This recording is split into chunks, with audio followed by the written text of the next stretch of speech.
Hope we're all having a good evening. This is Katrina here.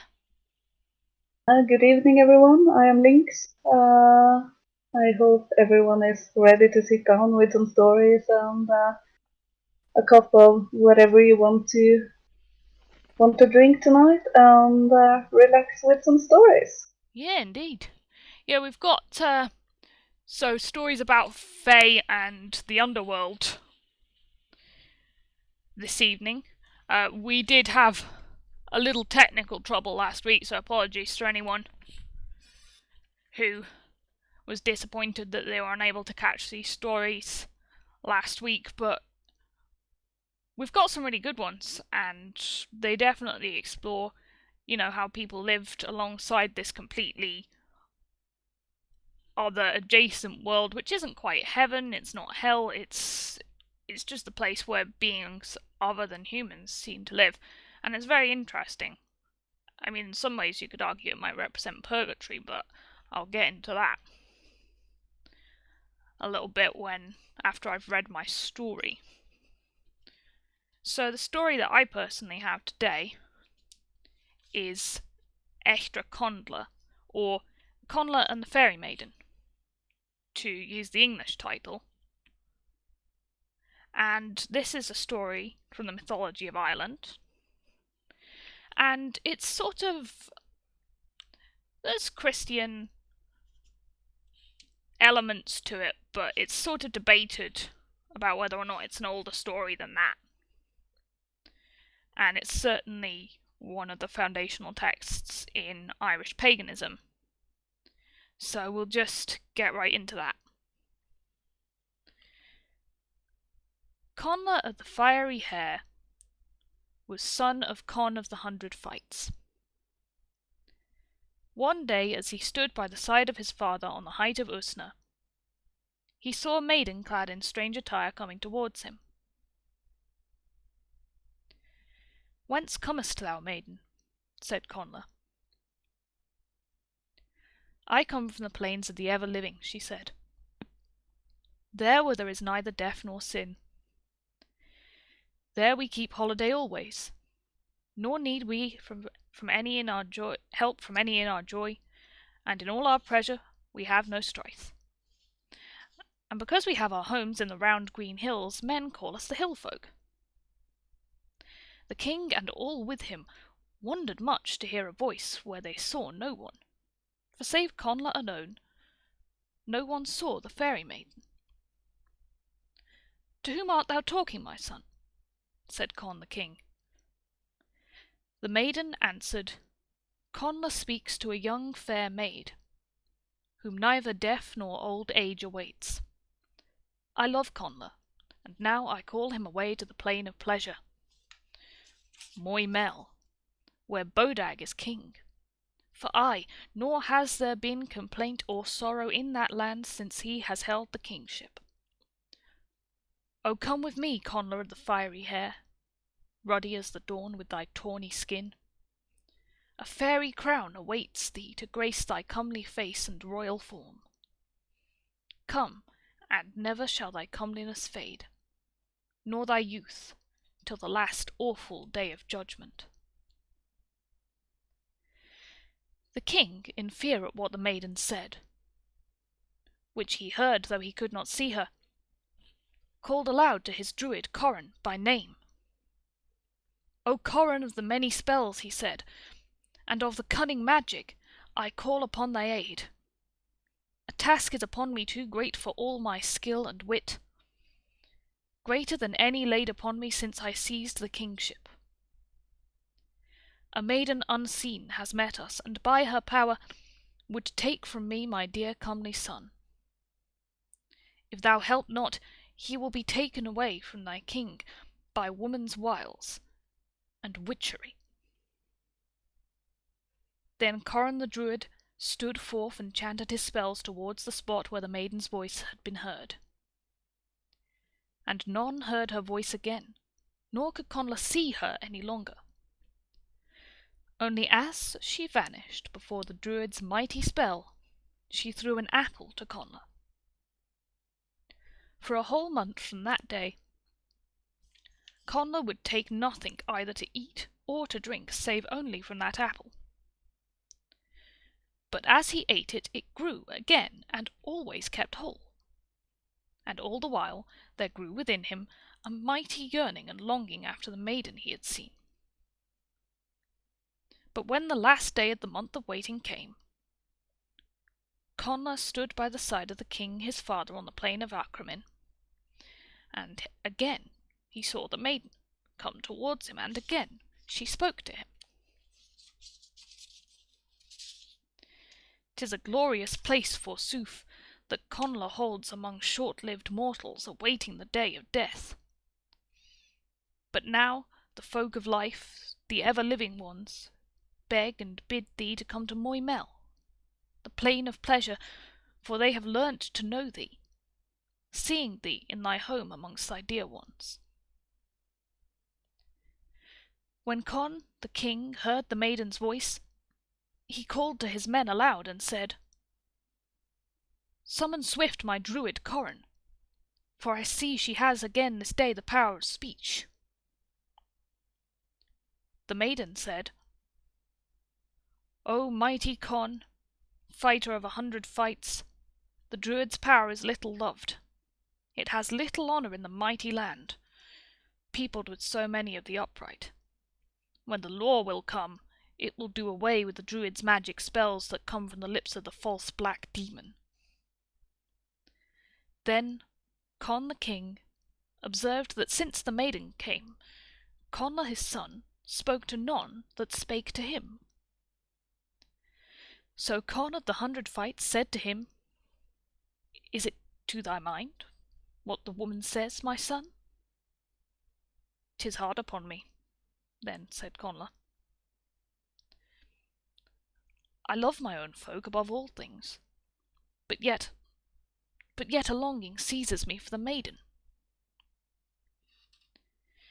When the maiden heard this, she answered and said, "The ocean is not so strong as the waves of thy longing.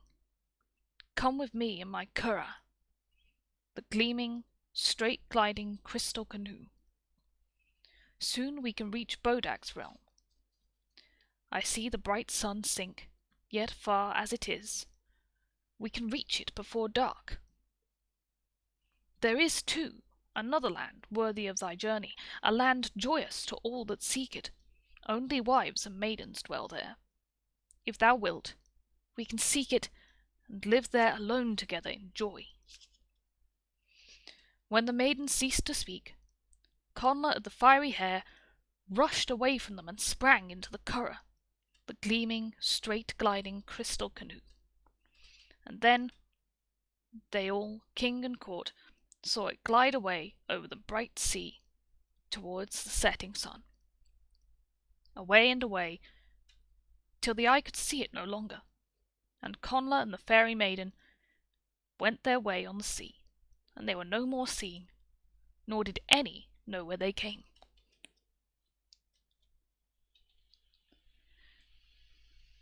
So yeah, that was Echtra Conda. Quite an interesting one there. Of course, we have a fairy kidnapping a firstborn child, and Connla is a firstborn child. In some other versions, it mentions his brother, Art the Lone One, as he's called after that day, because, of course, he alone was left after the fairy abducted Connla. And we definitely have strong Christian overtones in there, but it's sort of debated as to when they were added, because usually a fairy kidnapping a son wouldn't actually be seen as the good person in the story. So it's sort of debatable as to whether that was sort of... she was recast as a saviour to adapt to later times, we're not entirely sure. But certainly I think one of the most interesting things in that story is the presence of that immortal apple that just keeps renewing itself over and over again. And of course, you know, we see apples a heck of a lot, all the time in all sorts of mythologies. They're usually or they can be, a source of knowledge, memory, immortality, in the case of the Norse myths. And certainly they do often manage to cause fights and trouble. I mean, that's not just in the situation of Adam and Eve in the Garden of Eden, but also we can see that in Greek myths, where an apple sent to a wedding marked to the fairest causes like a fight between three goddesses and indirectly starts the War of Troy. So they can definitely cause trouble.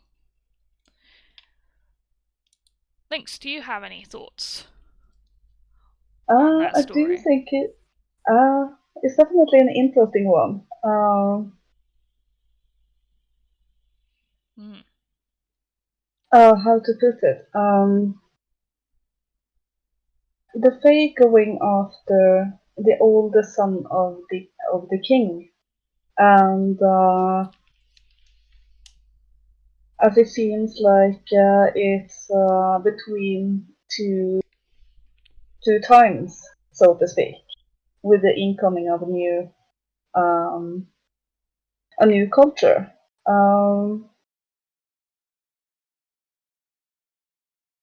That is one of the reasons why I think it's a very interesting thing that is going after the eldest son. So it makes me think that through him, they try to keep the old ways alive, so to speak, in the Fae, where they perhaps see that they can't do that in our world. Mm. That is definitely something to consider there. So the fairy sort of represents. Are you saying that trying to keep the old faith alive, or Maybe.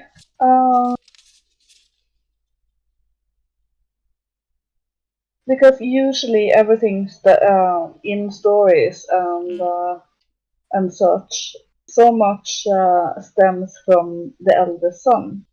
We also saw that yes, in the culture, of course. yes, And because he is the one who gets the inheritance and has to take over the land. yeah, So there's a lot of responsibility on him. mm-hmm. Um, and he is supposed to be the guardian of the people, and with that, the culture and uh, everything they are about. So that it is the eldest son that is taken makes Mm, me wonder if part of that is to keep it alive. Um, yes. in the human world, there is a second son who will pass everything on, and the second son is usually Mm, the one to go out in the world to make something of himself, stand on his own feet more than that is the true. eldest son. Yes, because the eldest is usually the one to take up the mantle of everything that the father has created, whereas the second son is getting a lot less. Yeah, So that could be. It was two things that really sprung to mind to me. So as the eldest son, he's got responsibility for taking the throne, but he seems to be chosen for this other sort of sovereignty in a different world. He's taken to be a king of a completely different place. So that's interesting. He was due to become a king in the world of men, but then he is taken to become a king elsewhere. I definitely noticed that about it. And I think the other thing it reminded me personally of was death also, because he's sort of marked to be taken away from this world. So it kind of reminds me of death and fate as well. Yeah, that is um, definitely part of it. And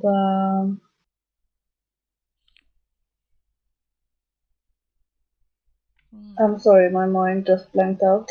Yeah, it's okay. Yeah, but no, definitely. I thought it might be in. I thought on first reading that it might be an allegory for someone being taken away, you know, by sudden illness, or it read to me almost as, a a tale of. If you want to read it very secularly, it could be an analogous to someone being taken away by mental illness because they're not in the world anymore and they're bound to a completely other world. I find it interesting actually that he eats this apple and it binds him to the other world. Yeah. That's a similar thing that we've got a different motif of someone being bound to our world by Mm-hmm. a piece of turf in one of your stories. Yeah. So that seems to be that you have, once you've been marked for a particular fate, or marked by a particular entity to be in one world or the other, you can't really escape that. That's a destiny. It does remind me of the myth of Persephone as well. When she was taken by Hades, and she was forced to come back at certain times of the year for a certain amount of time because she had consumed a few seeds from a pomegranate. And if she hadn't done that, she had been free to go. That's So, true. yeah, I had that thought myself. But she's kept there the corresponding number of to the corresponding number of pomegranate seeds that she's eaten. She gets 6 months to 6 seeds, right? But is something it? like that. I don't remember off the top of my head.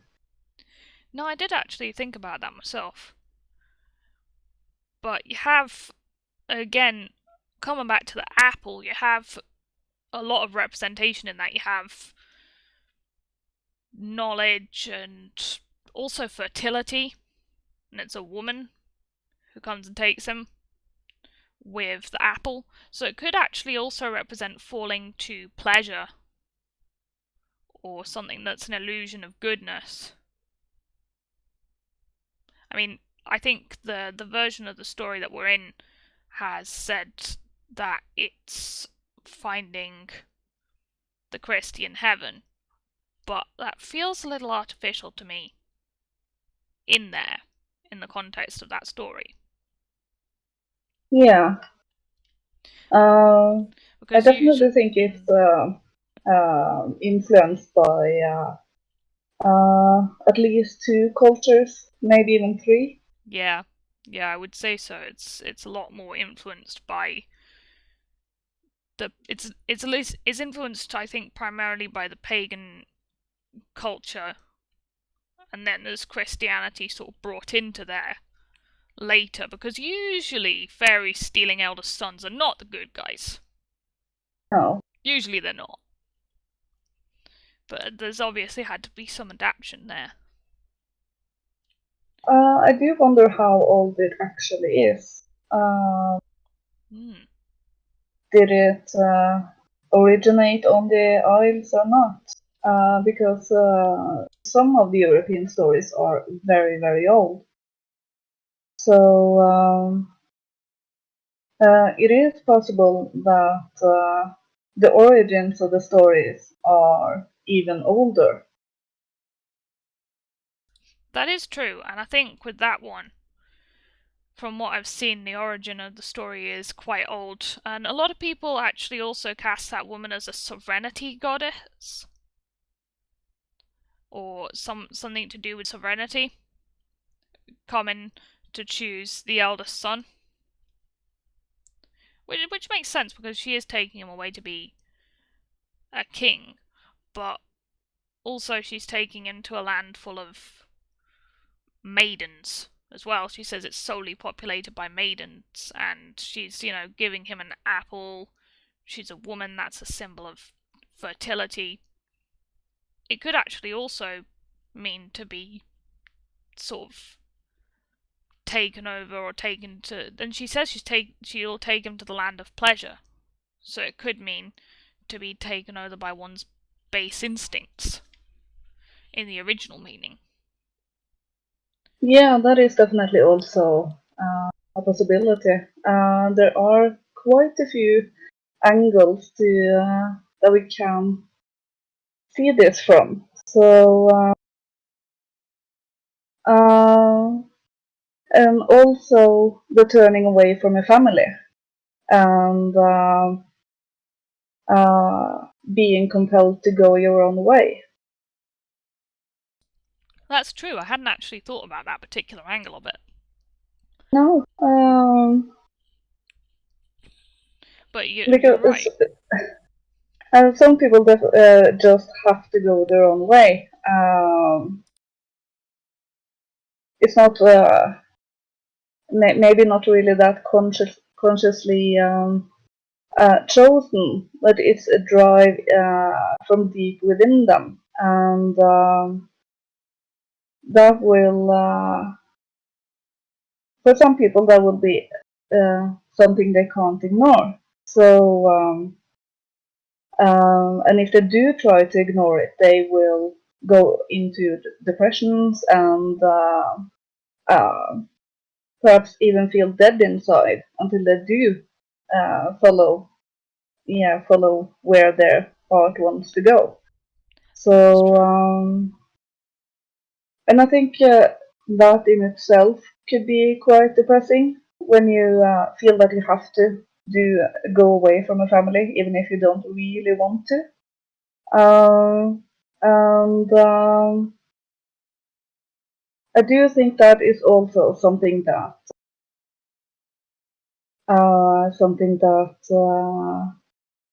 would affect Conlon. It is, yeah. I hadn't actually thought about it as sort of that coming of age. One must go away from one's family. I definitely had not thought of that interpretation at all, but as you say, it does make sense. I think I was wondering about the symbolism of the glass ship, but ships apparently normally just mean voyages to other worlds, or voyages generally. And glass can mean protection, but protection which is fragile, I think. Protection which can easily be lost. Which is, yeah, again points to the fairy lady not being quite trustworthy in that scenario. Yeah, But yeah, uh, that crystal canoe is definitely interesting. A very interesting symbol. Um, yeah. Some translations it says glass ship, and in this one it says crystal canoe, which is a curragh. I hope I'm pronouncing that correctly. If any Irish people um, are about, please do tell me if I'm pronouncing the name of that particular canoe correctly, because I don't know if I am, but that's how it looks like you ought to pronounce it. I mean, you yeah. could ask Google Translate to pronounce Gaelic, but I don't think it'd do a great job. Yeah. Uh, I had to ask for help in pronouncing catechism Oh, the other day because oh dear. the lady on Google Translate was catechism or something like that, and I just no, that doesn't sound right. So I had to ask for help. Yeah, she put a bit too much space in between the kata and clism bit. It's cataclysm. Yeah, You wouldn't really separate the two out like it's two words. no. As I say, it can be really dodgy. Some languages, definitely. So, Yeah, yeah. well, online translators aren't always that reliable, and that does come into play in every translation. Uh, I have been doing some of my own, and what I read on other places doesn't always feel consistent with the story. So that's one of the main reasons I do my own. So, but it's fun, even if it's a bit of work. Yeah, Uh, if we do get into uh, central other European stories, which we will eventually, definitely, I think I'll probably be translating some of the German ones for that reason. Sometimes you can't really look at it and say, yeah, that translator's got that right. That's what that means. yeah, Even if it does make sense in English as a sentence. yeah. But yeah. Well, up next we have a story which is, in actual fact, a song. And I didn't know it was a song when I was first reading it, but it is. It's part of a set of ballads called the Child Ballads. Those were compiled by a man called James Child. And it's not that they really have anything to do with children, it's just the surname of the dude. And they're from England and Scotland. And this in particular one is Scottish, and it is in Scots. It is somewhat understandable to an English speaker. So we will play the man who is singing it, and then I shall give you a summary of what did actually happen, in case you're a bit lost.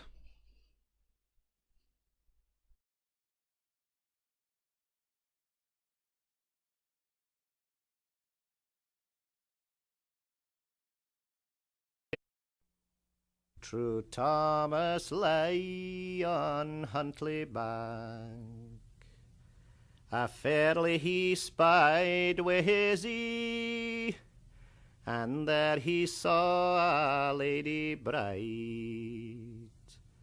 come riding down by Eildon tree.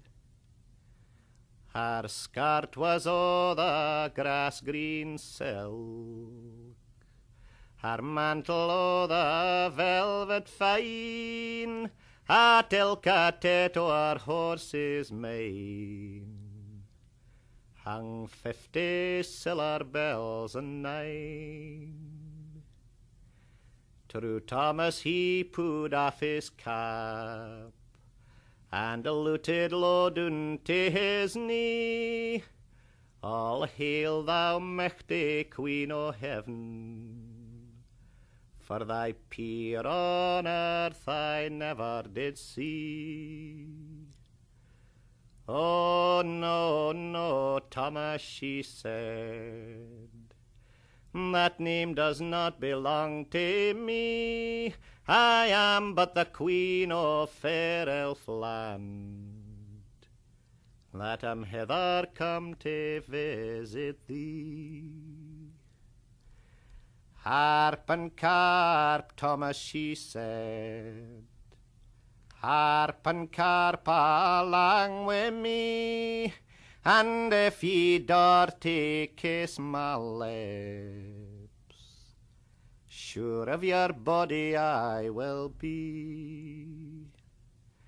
Betide me weal, betide me woe, that weird shall never daunt on me, sign he has kissed a rosy lips, all underneath the Eildon tree. Now ye mun gang wi' me, she said, True Thomas, ye mun gang wi' me, and ye mun serve me 7 years. Through weal and woe as me chance to be. She mounted on her milk-white steed. She's ta'en True Thomas up behind, and when her bridle rung, the steed flew faster than the wind. Oh, they rode on and further on. The steed gaed swifter than the wind, until they reached a desert wide, and 11 land was left behind.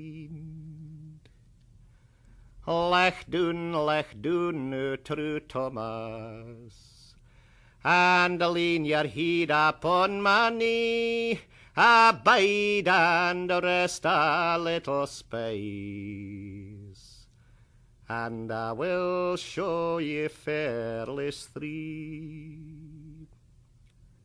Oh, see ye not yon narrow road, so thick beset with thorns and briars? That is the path o' righteousness, though after it but few enquires. And see ye not that braid road that lies across that lily leaven? That is the path o' wickedness, though some call it the road to heaven. And see ye not that bonny road that winds about the Ferny Brae? That is the road to Fair Elfland, where thou and I this necht maun gae. But Thomas, ye maun haud your tongue, whatever ye may hear or say, for if ye speak word in Elfland land, you'll never get back to your ain country. Syne they come to a garden green, and she put an apple frae a tree. Tak this for thy wages, True Thomas, it'll gie ye the tongue that can never lie. My tongue is my ain, True Thomas said. A goodly gift ye would gie to me, I never dochty buy or sell, at fair or tryst where I may be. I doth neither speak to prince or peer, nor ask of grace from fair lady. No, hold thy peace, the lady said, for as I say, so must it be. He has gotten a coat o' the even cloth, and a pair o' shoon o' velvet green, and till 7 years were gane and past, True Thomas on earth was never seen.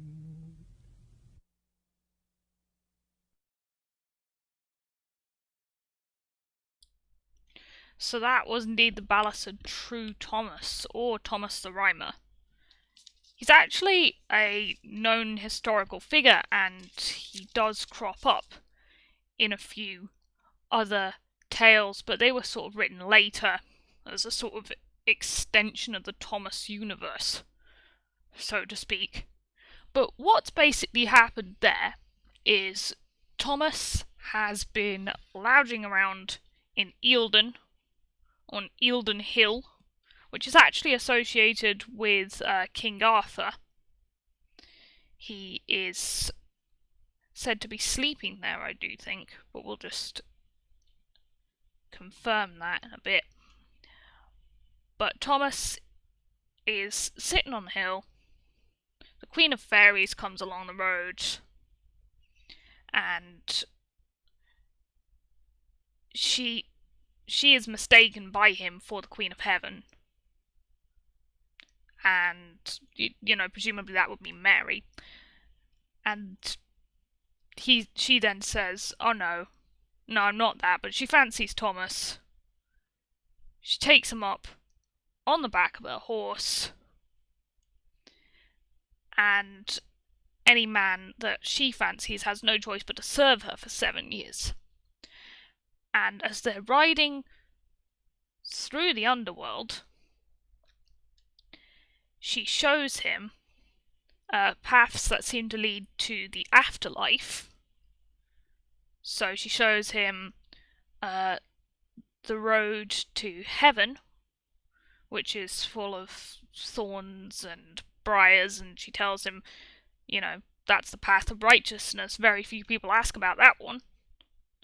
And then there's a big, wide, nice road that's opposite a pond full of lilies, it seems. And that is actually leading to wickedness. Although she says a lot of people mistake that for the road to heaven. And there's some interesting features of this world. It's the third road that leads to Elfland, and it's just pretty. It's a pretty road, but it's very windy. And she tells him whatever he does, whatever happens, whatever he hears, whatever he sees, he's got to keep his mouth shut, hold his tongue, keep stum. Because if he speaks at all whilst in Fairyland, he's never going to get back to Scotland. And they're riding on, and they don't actually see the sun or the moon, but notably there's the roaring of the sea, which is very interesting given the sort of otherworldly nature of water in many traditions. And it's very dark night, that's what she means by murk. And there was no starlight, that's what she means by star, and indeed that is the same word as star in German. And they're wading through blood, because all of the blood that's shed in conflict on Earth ends up in the rivers of Elfland, which is a bit gruesome, but there you have it. So there seems to be a lot of association with the dead and with the fates, and that people are going through this land in a sort of transitional phase between being in the land of the living and being in their final resting place. And then, they've been going all the way through Elfland. They get to a green garden. She pulls an apple off the tree, and she says, "This is how I'll pay you, Thomas. It will give you a tongue that can't lie."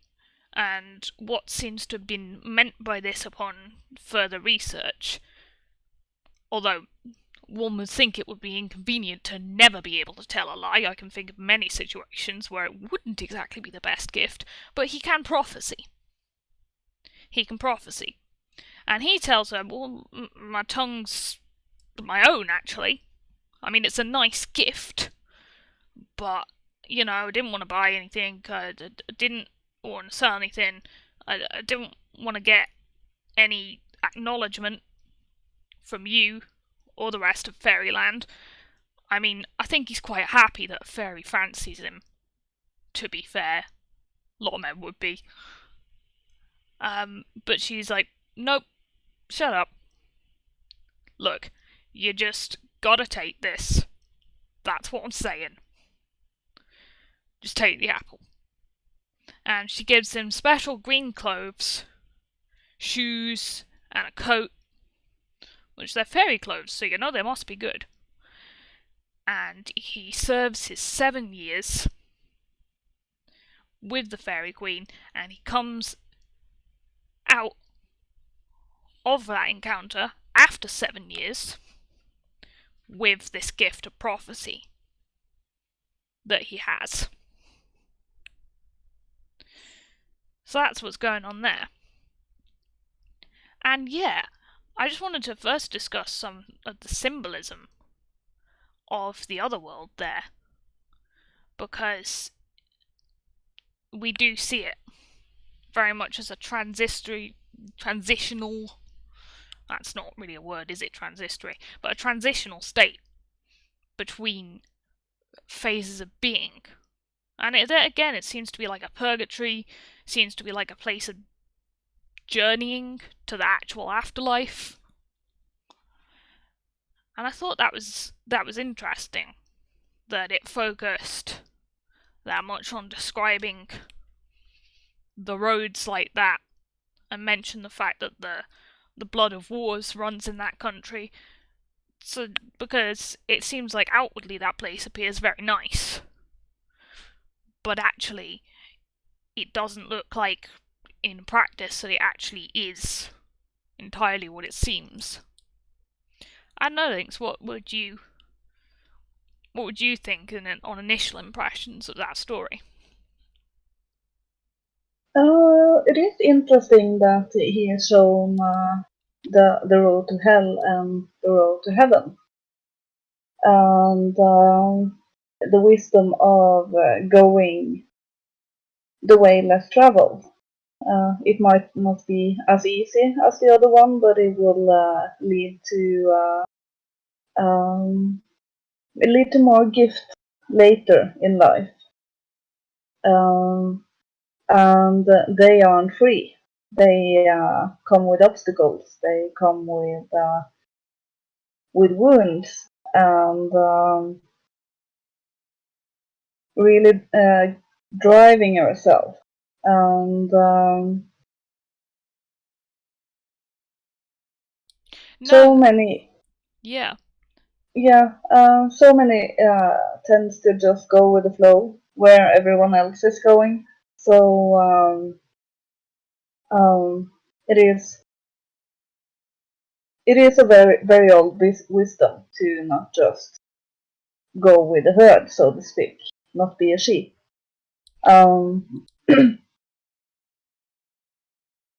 It is true. It's sort of like, well, on reflecting upon it, exactly what you would expect. The moral messaging is definitely very obvious there, that the road to the right actions, the road to the good afterlife, is not necessarily easy. In fact, it's definitely not easy. And there's definitely the path of wickedness is very easy. And that's been an Indo-European mindset for thousands of years. That doing the right thing is not the easiest thing, or even the thing that makes the most people happy. It's often very hard. Yeah. Now, what I really found very fascinating, though, because you can extract that same message from a lot of stories, but what I found fascinating was just the description of the land itself. For example, it seems to be under the sea, or somewhere near the seas. And the seas are a very interesting motif. Seas are often the first thing that is existent in a given creation myth. I mean, not in all ones. For example, the first thing that's existent in the Norse ones is obviously fire and ice and Ginnungagap, but quite often sea is existent before land. It's representative as a state of complete primordial chaos, and it almost gives the impression that they can hear the sea the entire time, that this other world, this fairyland, is very close to the edges of the universe, or bits of remaining primordial chaos which are not yet quite formed. And there's often references to having to, of course, cross over bodies of water to get to your afterlife, penny for the ferryman and all that. So it's definitely a place where the dead seem to definitely physically have to travel across to get to where they need to go.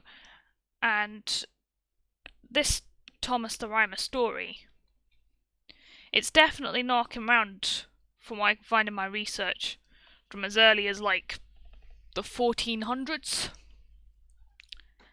I do definitely think Never Surrender's got a little picture of Jesus and Pepe. How cute. Yes, they are going to the sea together. Yeah. Water is also tied to emotions.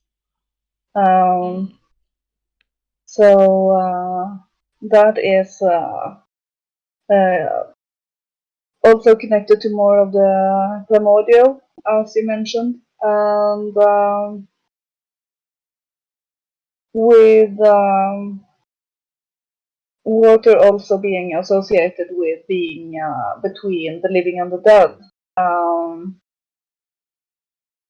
You could say that they are close to the edge of in between.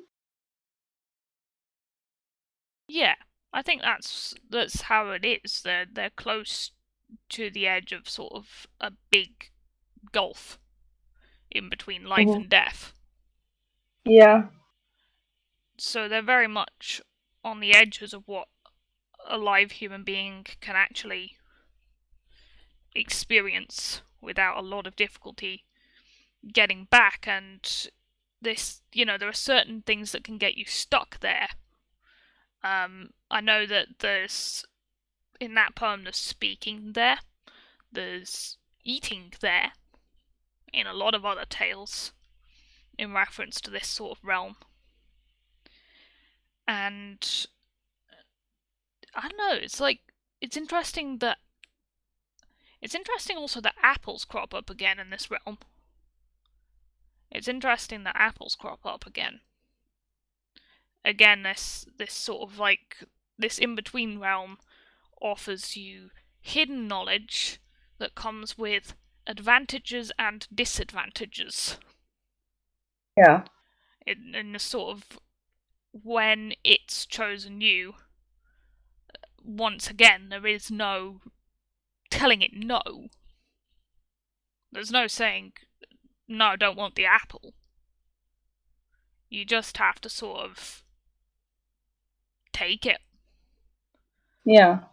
So again, it seems to be personifying some sort of fates which are perhaps entirely beyond a person's control in their life, or that with knowledge about what's gonna happen in your life or about life and death, there's gonna be consequences.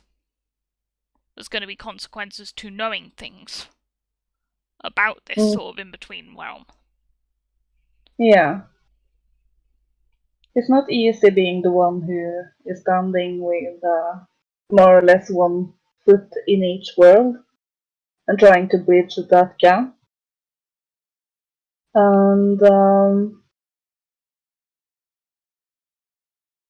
some gifts aren't very easy to carry, like Thomas being connected to prophecy, and here in the story given the gift of or curse of not being able to tell a lie. Because in certain situations, a white lie might be more beneficial. But it also points to him having a pure heart, I would think. That he is of a very pure nature, and that might be why the fairy chose him in the first place. That she saw certain traits in him that was worthy of telling the truth. So it becomes a bit of a chicken and egg question. was he chosen just because, or was he chosen because what he already had? And Yeah, there is certainly something that the Fairy Queen sees in Thomas enough to bless him with her, love and affections. So it's certainly she's seen qualities in Thomas from the off. mm-hmm. No, there's it sort of reminded me, really, when you said, like, one foot in either world, it sort of reminded me of Evela's Pontifex. Mm-hmm. And sort of how you can't envy the position of that man, because he's got this momentous task of being an envoy between God or gods and men. And there seems to be, again, a choosing of a man for a great destiny, and for knowing what's going to happen in his nation and other nations and where it has to go. There's actually there's some later prophecies attributed to Thomas the Rhymer, and he's said to have predicted some pretty big things. Like, there are descriptions and paraphrases that were given by various Scottish historians from long ago. None of them are in fact directly quoting Thomas, but he said, "On the morrow a forenoon shall blow the greatest wind that ever was heard before in Scotland," began one prophecy, and then when this prophecy went on to predict the death of Alexander III in 1286, he gave that to the Earl of Dunbar. But there was actually no change in weather patterns discernible at the ninth hour, so the Earl was about to have had them reprimanded for that, and Thomas, he's like, nope, hour has not yet come. And then shortly thereafter, there was news of Alexander III's death. And then earliest notice of that prophecy occurs in the 15th century Scotichronicon, written in Latin, which is a great name. Really is a good name, that. And there's also an English vernacular source that attests to that. Chronicles of Scotland. And then he is also predicted, "Who shall rule the Isle of Britain from north to the South Sea? A French wife shall bear the son, and shall rule all Britain to the sea. That of the Bruce's blood shall come, near as the 9th degree." So that seems to have predicted the Scottish rule of Britain, of all Britain, by James I. Or so I'm reading here. I'm not actually as up on my royal bloodlines as I maybe should be. Neither am I, but then again, I'm not British, so. It's not the sort of thing that they focused on teaching at school. There wasn't an awful lot of it, but also history is more something to take general lessons from, in my view, than something to get totally bogged down in the details of who fought who when and who gave birth to who. There's definitely more to history than just memorizing lists of dates and facts.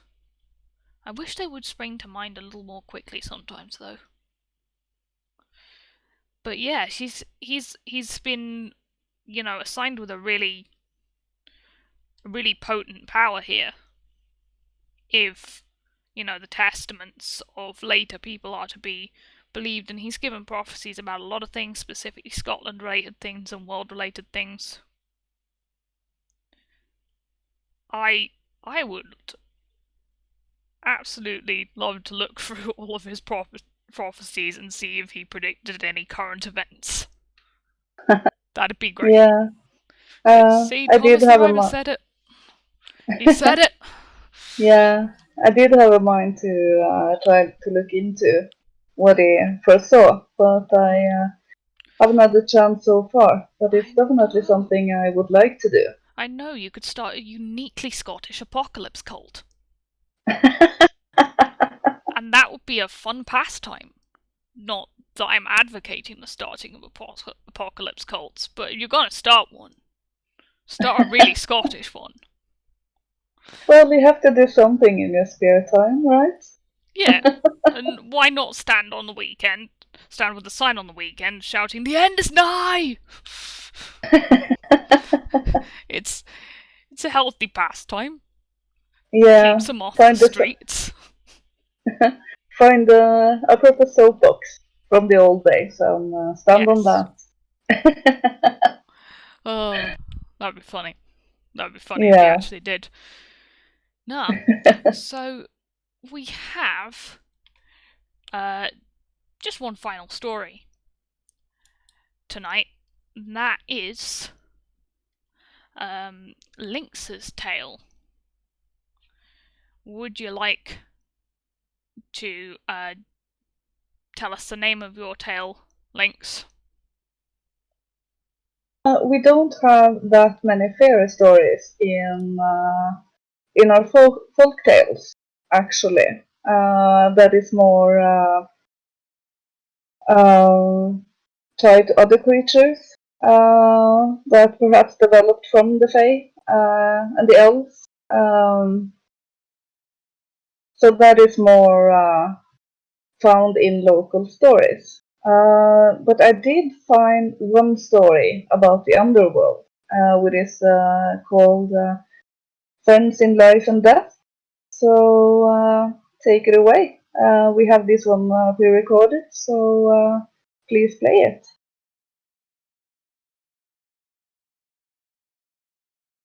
Friends in Life and Death. Once upon a time there were two lads who were such good friends they swore they would never part ways, in life nor in death. One of the lads died before he was very old. After a while the other one proposed to a farmer's daughter, gained her as a sweetheart, and they were to be married. On the day of the wedding the groom went to the cemetery where his friend was laid to rest, knocked on his grave, and called for him. No answer. He did not come. He knocked again and called again, but no one came. The third time he knocked very hard and shouted very loudly to his friend to come, that he much wanted to talk to him. A long time passed, and then there was some rustling, and his friend rose from the grave. "It was good of you to come," said the groom. "I've been standing here knocking and shouting for you." "I was far away," said the dead lad, "so I couldn't hear properly until the last time." "Well, I'm standing as bridegroom today," said the lad, "and you will remember what we talked about earlier, that we would attend each other's wedding." "I remember," said the dead lad, "but you will have to wait a little while, so I can make myself presentable. I am not in a fit state to attend the wedding." The groom did not have much time. He had to return to the wedding feast, and they were off to church soon.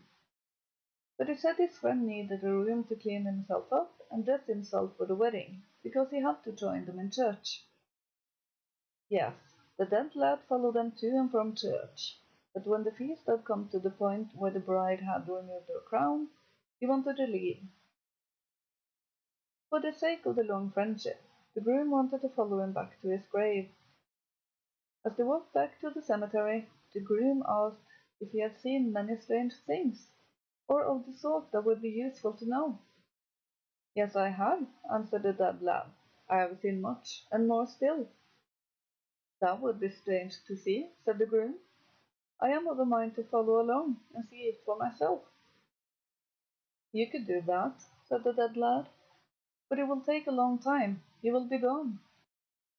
"So be it," said the groom, and followed down into the grave. But before they went down, the dead lad took a bit of turf from the graveyard and placed it on the head of the groom. It was a long way through total darkness, thicket and marshes, until they came to a large gate. It opened at the dead lad's touch. Inside the gate it started to brighten, first like moonlight, and then yet further they went, the brighter it became. After a long, long while, they came to a place with green hills with thick green grass, where some cattle were grazing. But though they ate and ate, the cattle remained ugly and empty and wretched out. "What is this?" said the groom. "Why are they so skinny, and look so bad, even as they eat, as if they were paid to do it?" "It is a parable of those who can never have enough, no matter how much they get and scrape together," said the dead lad. Then they went far and farther than far, to some mountain pastures, where there were nothing but bare rocks with a tuft of grass between, here and there. Here grazed a large herd of cattle, who were so fat and beautiful they shone. "What?" said the groom. "These have barely a blade of grass to eat, yet they look so well. What is this?" "It is a parable of those who are happy with what little they have in life," said the dead lamb. Then they continued on their way, far and farther than far again, until they came to a large lake. It was so bright and shiny that the groom could not look at it. "Now sit down here until I come back," said the dead lad. "I will be gone for a while."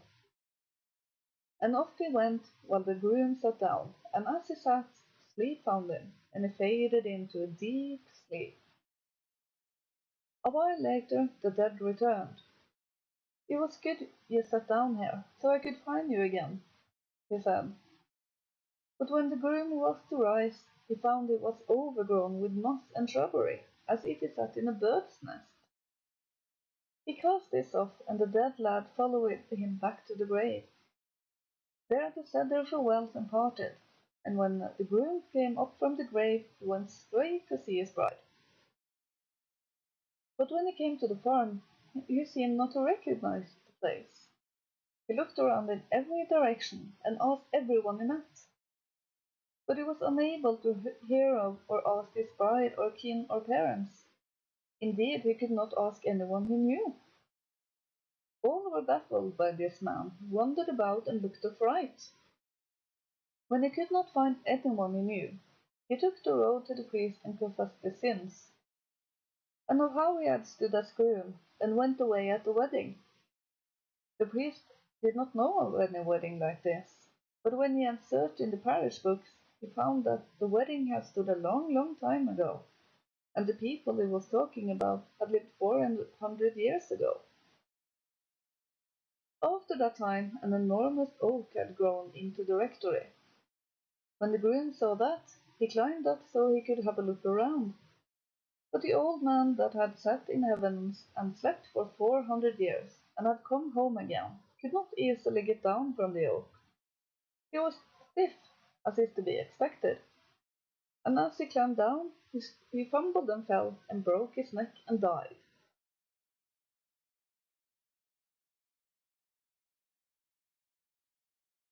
So, yeah, that is certainly a very intriguing story. The face when you accidentally follow your dead mate to heaven, come back, find it's 400 years later, fall off an oak, and then end up back where you were. Yeah, curiosity killed the cat came to mind. After all that, he goes for the underworld, he survives it, gets back up to the actual world in the future. Is thinking, wow, okay, all my friends are dead, all my family's dead, oh my goodness, it's 400 years later, what's changed, oh no, how am I going to deal with this all? Oh, never mind, I fell off a tree. Yeah. I do find it interesting that no one comments on his dead friend being in the wedding. I know, it's like they were all just there like, that man. Now, correct me if I'm wrong, or did, was he? Didn't he? Was he not? I'm sure I remember his funeral. I'm really sure that I remember that. Was he not dead? He was dead, wasn't he? Is it appropriate necromancy at a wedding? Wouldn't say so, no. It might be a bad omen, so to Well, it speak. might indeed. Yeah, but I do wonder if he was the only one who could see the dead land, Yeah, and it might have the been. others just played along with it, knowing how close friends they were. That definitely could be it. That nobody Hmm. sees this guy, because dependent on how long he's been in this grave as well, Yeah, he might not look the best. He might not look the no. best. It might be a bit of a zombie situation going on. And Yeah, that tends to happen quite quickly. So it's not like they had involvement in old Norwegian societies.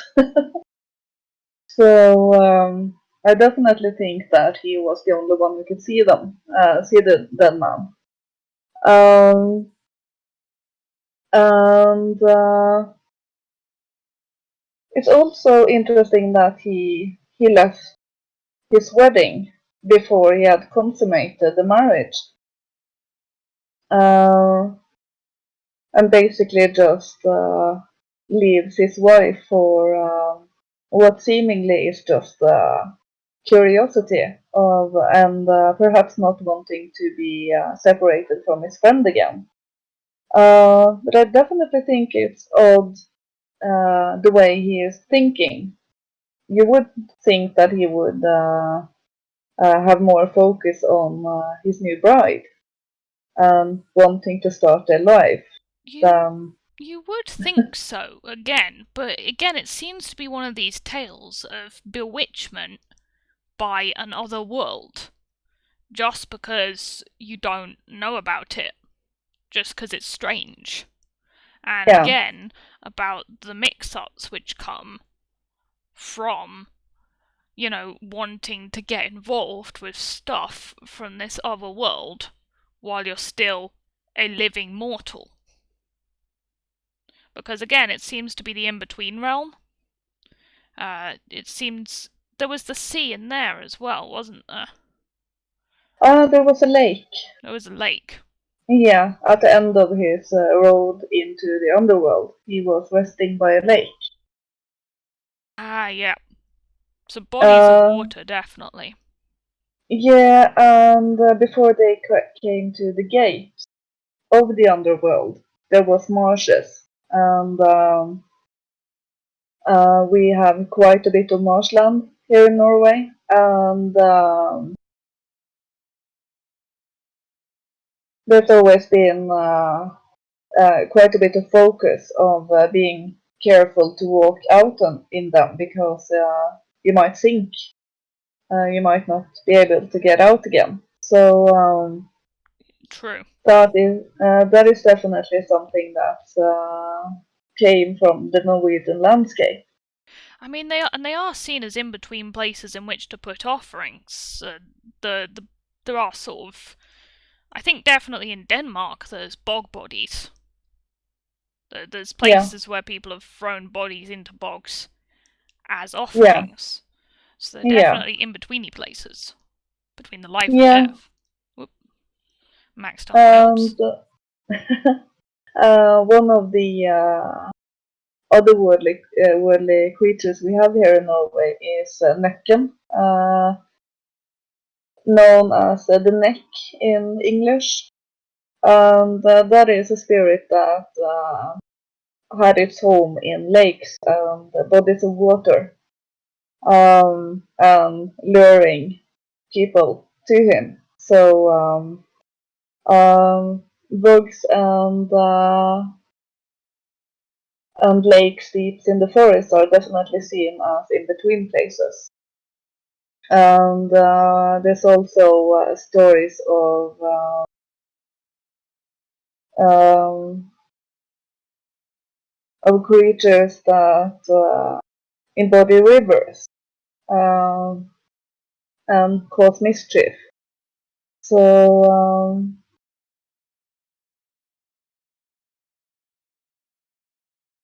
There are spirits, of course, that can lure you down into the water in English tales as well. Of course, there are mermaids that crop up. There was a knocker, which is sort of etymologically, I think, related to Nicken in a certain story that I read, but that was a dragony sort of creature. But it was dwelling in a pond, and it was quite clear that the pond was a gateway to another world, into which one could be dragged by such a beast. Yeah. So there's definitely a lot of things that are waiting to draw you down into water. But yeah, again, there's similarities in this tale with the afterlife. It definitely is dark for the most part, or at least the in between marsh bit. Yeah. Is definitely dark, and then the bit where he eventually gets to is pleasant in many respects, but has these dark undertones with the cows who can never get full. And you kind of wonder, like, they say it's sort of like a likeness. Obviously I haven't been able to read the original Norwegian. Do wish I could speak a Scandinavian language of some sort. But there's a likeness, but it seems like it might almost literally be those people who weren't, considerate of what they had in life, sort of trapped there living out a second life as a being that can never be satisfied. And it doesn't seem like they've quite achieved the actual afterlife. It seems like, again, they're in an in-between realm, if you know what I mean. Yeah, it seems like he's spending his whole time in the in-between. Even if he came through Heaven's Gate, the one his friend was knocking at, they don't meet any other persons. They only meet cows. So I would say that he was still in between. Yeah, because you get the feeling that heaven, or the actual afterlife, might actually be over the lake. That was where his friend was going.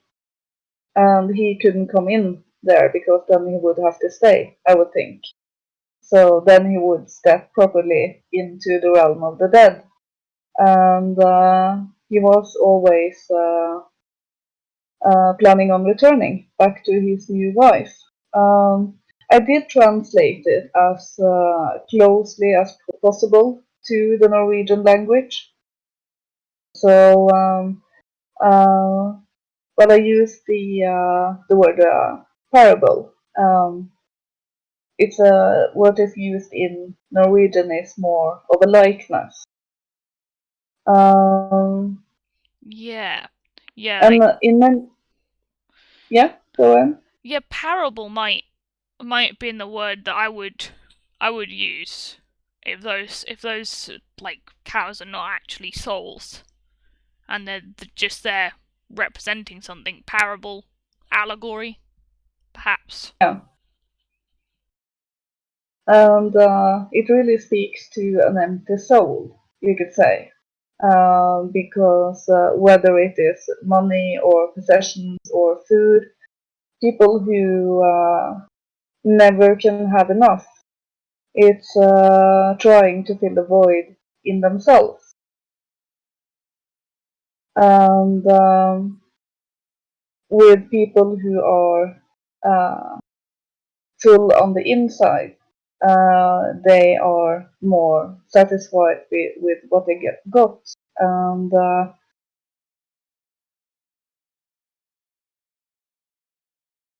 Yeah, Boudica has sort of brought up, because she missed a little bit of the story, but she sort of brought up, like, maybe how the marriage plays into this. The fact that he's gone from a marriage to getting involved with this whole visiting his his dead mate's afterlife shenanigans. Yeah. And that's interesting that he's drawn to this very morbid sort of stage of wanting to know what's going to happen after death as soon as he's just begun a new phase of life. Maybe that reflects how people get overly anxious about, new turning points in their life and see them, with the mortality of humankind as, getting older and what's going to happen in the future and will it be all right and, am I settling down and will I waste away my life? What will I do with it? And he's gone off in the afterlife with his mate and had been stuck there 400 years, and of course, he never got to live a life anyway. So it seems like it could be, to me anyway, a sort of a message there to be taken about not worrying about what happens after death too much while you're alive. And, just live a good life and let the fates sort of deal as they will. Because when you go exploring for what happens after death, it can take up your entire life.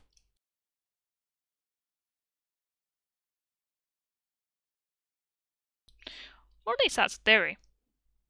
Yeah, what came to my mind with taking the marriage into consideration is that he might not have been ready for the commitment. His mind was still on his lost friend, so he wasn't really that committed to his wife, so he was perfectly fine to just abandon her. And his friend does warn him that you're going to be away for a long time. And he might not have thought it would be several hundred years, to be fair. But No, you wouldn't necessarily think it, but no, because that's sort of beyond the scope of human conception, even if it is the other world that you're dealing with. But yeah, he doesn't seem to be at all bothered that he's leaving his wife behind to go chase after his friend. Who is he really even his friend anymore? Is he the same person that he knew in life in sort of this new context of being a spirit in the undead world? His friend's now got a dimension of experience which that guy can't access, and there seems to be a lot of unprocessed grief there and a refusal to acknowledge that his friend is now gone, is at a completely different stage of not life than him. Which could actually apply in situations other than death as well. When someone moves away or is at a different stage in their life to you, and you just sort of refuse to accept that those times are just gone, you know? Also, when you sort of just follow the motions you are supposed to do in life. So we're back to the concept of just doing what everyone else is doing, while that's not what's right for you. Because he is abandoning his new wife on their wedding night. And that's quite a crucial night in a marriage. So, and Boudica also has another good point with warning against impulsive decisions. That might definitely be part of it as well. Yeah, definitely, because, I mean, it's a bit of an extreme example. I don't think you'd just jump in your dead mate's grave without some consideration about the fact that the afterlife is maybe spooky. Yeah. But, I guess stories gotta be a little bit heavy-handed just to make their They point. do. And it also points to his loneliness after his friend has died. So I kind of feel sorry for him, but in another way not, because he abandoned his wife. Yeah, you do feel sorry for him. He Mhm. just sort of wants to hang out with his mate like he used to, but his mate is now dead and has completely other agendas of getting to wherever he needs to go. Yeah. And I was just thinking about something and it slipped my mind. That is very typical. Um, Now, that happens too often to me. yeah. I'm about to say something and I'm like, wait, what was I actually about to say? Yeah. That is... Yeah. No, it's interesting. There was another binding object there. Yeah. That bit of turf placed on his head, which is a very interesting place to have a piece of turf. I know. An alternative hat or something. It's kind of weird. Did it fall off? Did it not fall Yeah. off? How did he keep it on his head? Why on his Mhm. head? Why not Yeah. put that in your How big pocket? was it? I know, is he balancing a square of turf on his head throughout the entire walk through the Underworld? Yeah. These But it's are the questions. yeah. But Was it posture just definitely that good ties. in those days? Yeah. But it doesn't definitely tethers him to our world, and without it, he would probably be lost. And also that he actually sits down when he is told to, instead of just wandering off, as his friend is saying. It's good you sat down so I could find you again. So it seems like his friend knew he would be gone for quite a bit. Yeah. I'm not sure if he knew that his friend would fall asleep. No, I'm not sure he did, but it's weird that he has been walking a long way, so it's natural, of course, that tiredness overcomes him at that point. Yeah, But I wonder if there's much symbolism to like falling asleep in what's essentially purgatory. There must be some, right? I don't think it is purgatory. Well, It's it's in between, so it's basically in limbo. yeah, limbo. I guess Yeah, purgatory's he's slightly different. It's more like a purgatory waiting room.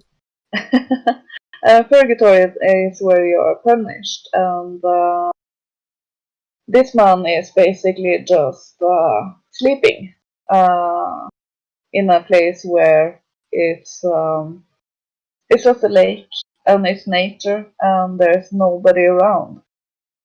Uh, the only living thing is the vegetation that starts to grow over him, which is also very interesting and definitely takes my mind to Tolkien with Pippin and the other hobbit. What was his name again? Pippin's best friend. What, the main I, one who carried the ring?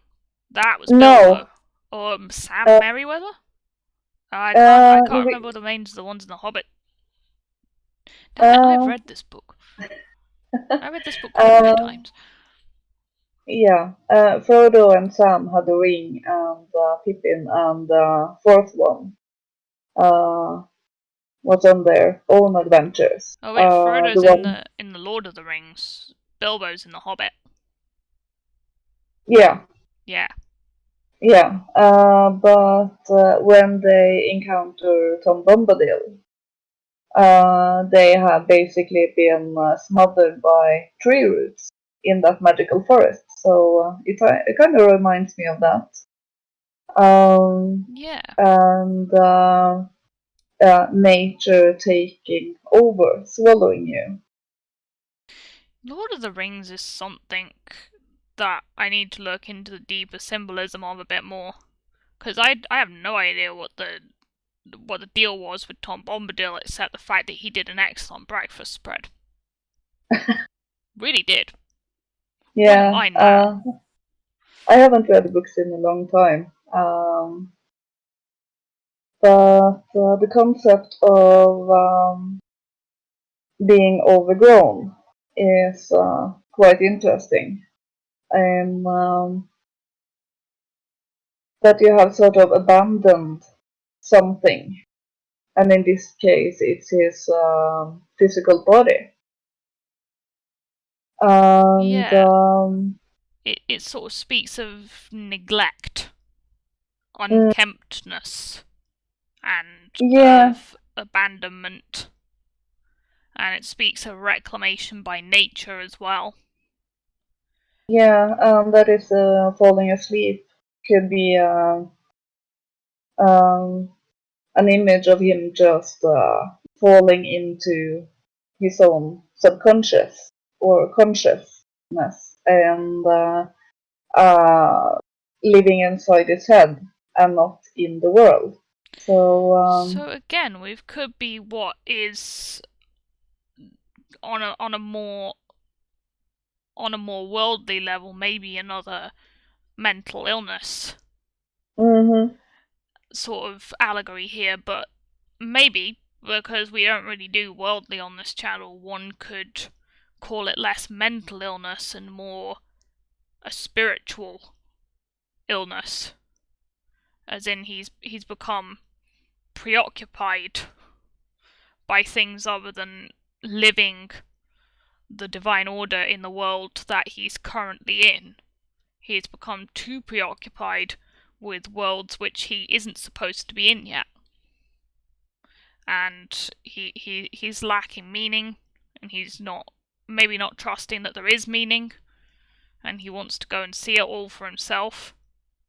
And it's made him incredibly depressed, perhaps, or it makes a man incredibly depressed to do that.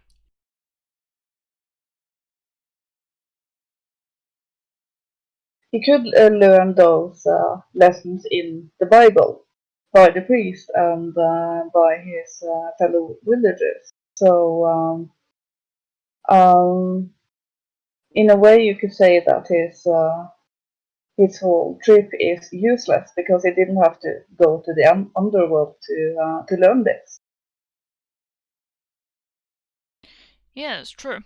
I'm just checking the comments here. I see Lord of the Rings as an allegory for our times, says Boudica. I mean, yeah, you can sure see it like that, and Mighty Goose says it's an allegory for our history. We got yes, Chad, from that by from Celtic Britain. You do notice when you look at Lord of the Rings that it's very much corresponding to a lot of the Norse stuff. He's wholesale ripped off the names of the dwarfs. But I suppose you can do that because it's not like the Poetic Edda has a copyright, is it? Oh, hello, Gottmit Gottmit just followed. Brings us to 200. Oh, yeah, it did. Welcome. Whoa! Woo! 200th. Yeah, let's party. You got the special number. Let's get the Rainbow Pepe dancing stickers in the chat. Yeah, I went with my Iranian woman. I just found that sticker so so hilarious. So Yeah, dancing cat. yeah, Yeah. Woo, 200. yeah, That means we can do the little namey thing. can't we? Yeah, yeah. Oh, that's cool. Yeah, Yeah. definitely. We were thinking, upon acquiring the little namey thing, that we would call subscribers Sparks, because we are half of Europa, and it is fiery, and we have a fire. But Sparks seems more dynamic than embers, because embers are what you have when a fire is burning out, but sparks are what it does when it's burning full on. We like that. We like that name. yeah, well, embers are good to keep a fire going through the night by True. keeping the embers alive. But then you have to create a bit of spark with that to spark another fire, and that's what we want to do. And also, we will have the ability to host people, and that is definitely Yes. something we would like to do to help out our fellow streamers. 100%. An eternal torch can light a million. Thank you, Never Yeah, Surrender, for that diamond.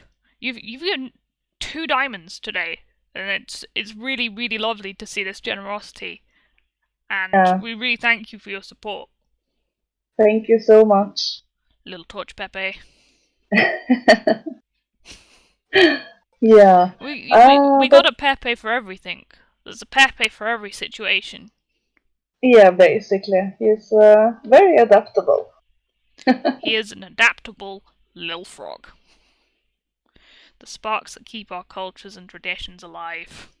Yeah, definitely. Yes. No, it's definitely what we aim to do over here. Yeah.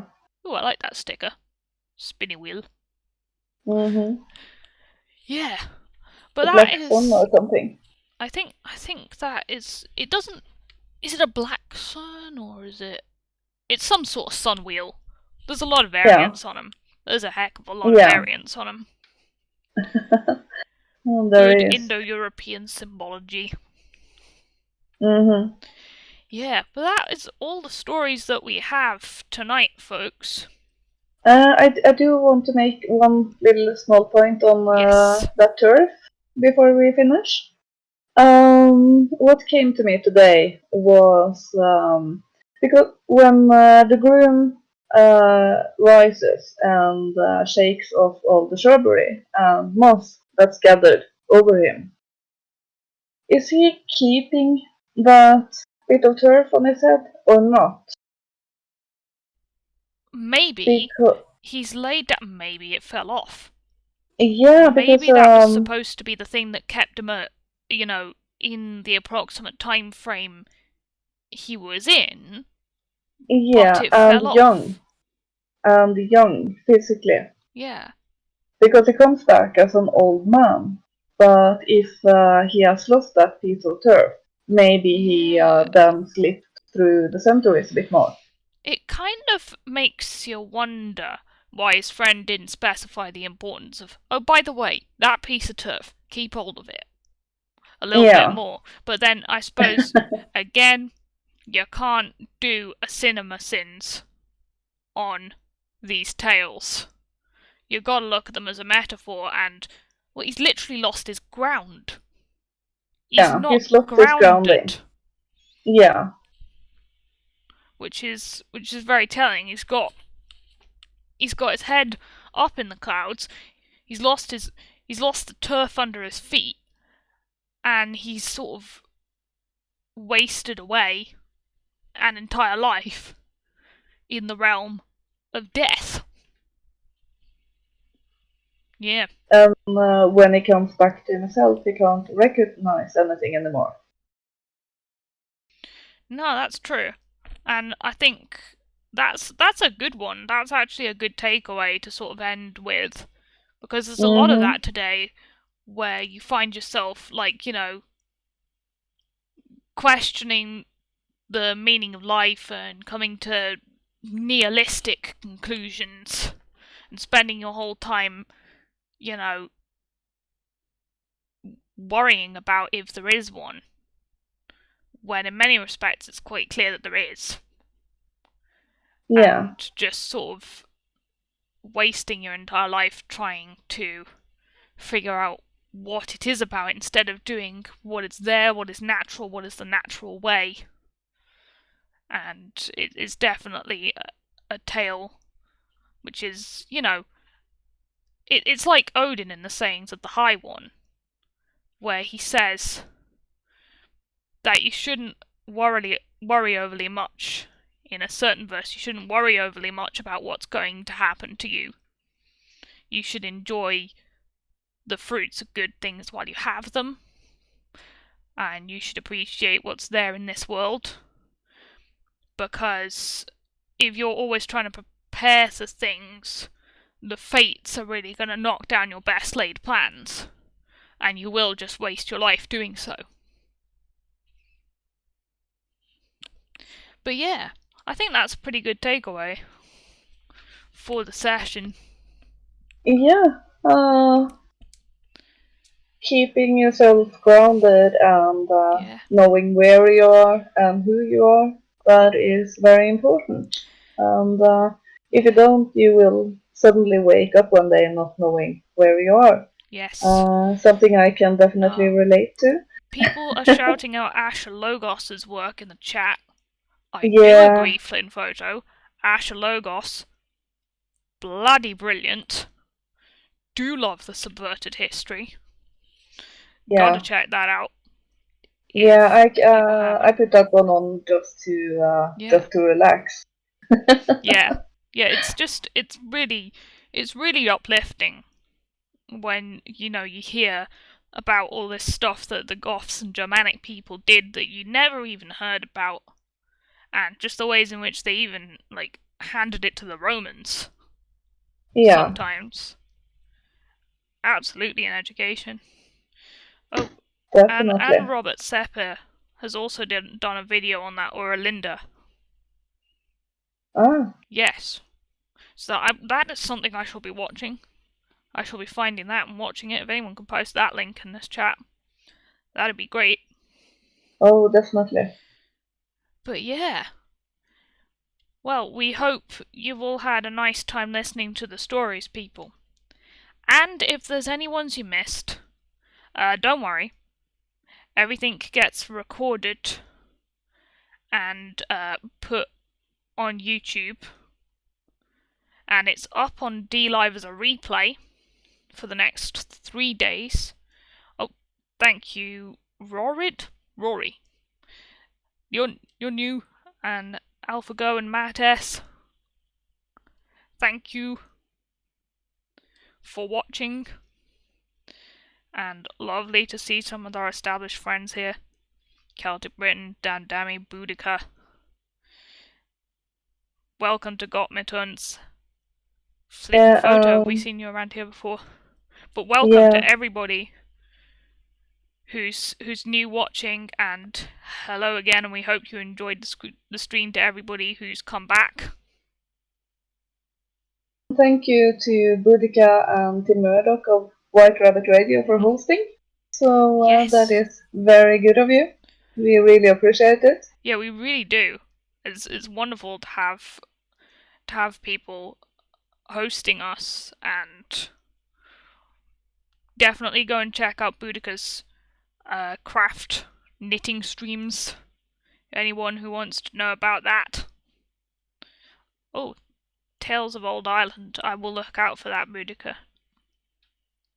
And it's wonderful to have White Rabbit hosting us with his flipping legendary animations.